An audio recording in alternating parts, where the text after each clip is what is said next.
feel like we have to be strong, we feel like we have to be using muscle. If you're doing this, it doesn't feel like you're doing anything if you're doing it right. If I throw this elbow, right, and all I do is use muscle, it feels like I'm really working at it and I'm doing right, I'm doing good, but then he lets go, right? But if I'm doing it properly, and then he lets go,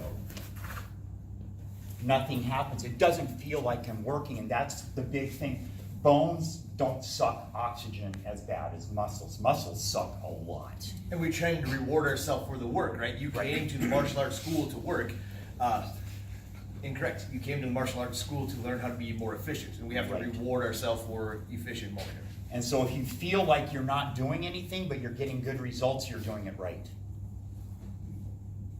Cool. Thank you very much. Thanks. Cool. I'm going to swap you out because this looks good when you move big dum-dums around. I am big Instead of dum-dum. medium-sized Yeah.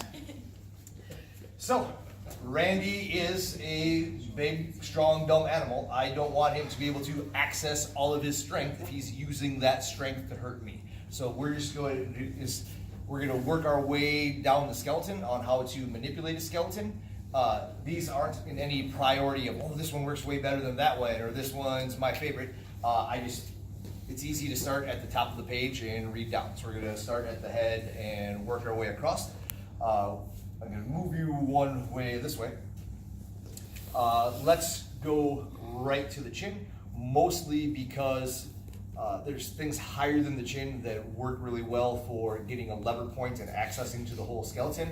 However, you're generally not attacked by people you are bigger than stronger than, right? And if you can't get to that lever point, it doesn't do you a whole ton of good. Chins work really well no matter what your height is. So we're going to start working the chin. We're going to start adding principles to this as we go. First, I just want to work the idea of making his spine into one big lever. So, give me a little accent dance. She's got a smile and a scene. I'm gonna fail this dance. Right. I can do my back. He can be I'm a snake. You can be a slithery snake, right? If he's a slithery snake, it's hard to manipulate his skeleton. But if I can get a hold of his chin and take the slack out of the C-spine, now he's not a slithery snake anymore, right? Now I've got one big lever from the base of his skull all the way to his hips, and so it's much easier to manipulate a human being this way.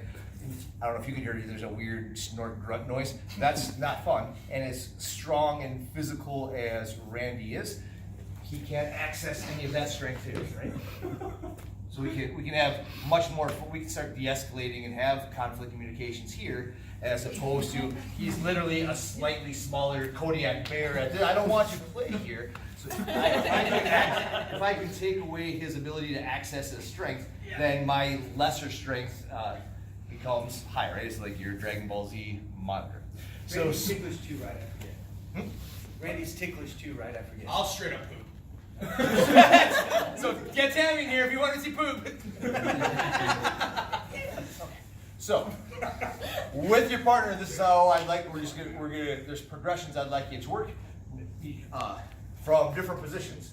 I want you to find their chin. I want you to imagine their head is a bowling ball and their scapula are the lanes of the bowling alley.